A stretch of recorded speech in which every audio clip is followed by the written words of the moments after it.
வணக்கம் மரபணு சொந்தங்களே, எல்லாரும் நல்லா இருக்கீங்களா? இப்போவெல்லாம் சின்ன வயசு கப்பல் நிறைய ப்ரெஷர்ஸோடு வராங்க. எங்களுக்கு குழந்தை பிறக்கிறதுல பிரச்சனைகள் இருக்குது, ஆனால் எங்களால் அந்த சோஷியல் ப்ரெஷர்ஸை தாங்க முடியல அப்படின்னு. இந்த சோஷியல் ப்ரெஷர்ஸ் அப்படிங்கிறது நம்ம ஊரில் ரொம்ப ரொம்ப அதிகங்க.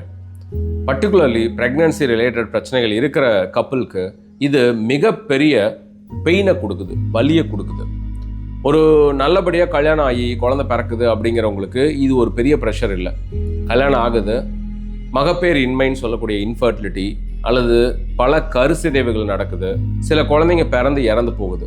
இந்த மாதிரியான கப்பல் பெரிய அளவில் இந்த சொசைட்டியோட ப்ரெஷர்னால பாதிக்கப்படுறாங்க.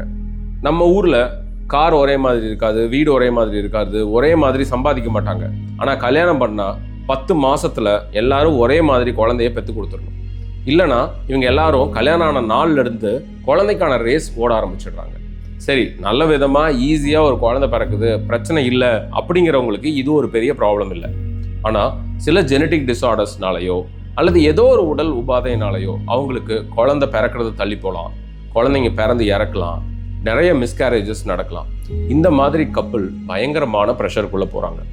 இவங்களுக்கெல்லாம் நம்ம சொல்ல வேண்டியது என்னென்னா, குழந்தை அப்படிங்கிறது ஒரு by product of a happy married life. நல்லா வாழ்ந்தீங்க, உங்களுக்கு ஒரு குழந்தை பிறந்துச்சு அப்படின்னு முன்னாடி இருந்த காலம் இப்போ போய் கல்யாணம் பண்ணுறதே குழந்தை பெற்றுக்கிறதுக்கு தான் அப்படின்னு இதை ஒரு ப்ராஜெக்டாக நம்ம மாற்றிட்டோம். ஸோ குழந்தை அப்படிங்கிறது ஒரு ப்ராஜெக்ட் கிடையாது, அது ஒரு பிளெஸிங். அது சில நேரங்களில் ஈஸியாக சில பேருக்கு கிடச்சிரும், சில பேர்த்துக்கு கொஞ்சம் தள்ளி போகும்.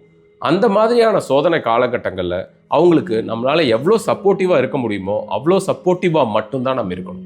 நம்மளுடைய வார்த்தைகளை கவனமாக உபயோகிக்கணும். நாம் பேசுகிற எந்த ஒரு வார்த்தையும் அவங்கள ஹர்ட் பண்ணிடக்கூடாது. பெட்டர் இதை பற்றின விஷயங்களை பேசாமையே தவிர்த்துறது நல்லது.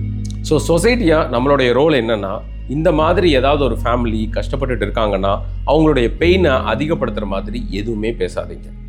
இந்த மாதிரி பெயினை அண்டர்கோ பண்ணிட்டு இருக்கிற ஃபேமிலிக்கு நான் சொல்ல வேண்டியது என்னென்னா, ப்ராப்பராக எவாலுவேஷன் பண்ணிவிட்டு அதுக்கப்புறம் ப்ரெக்னன்சியை பிளான் பண்ணுங்கள்.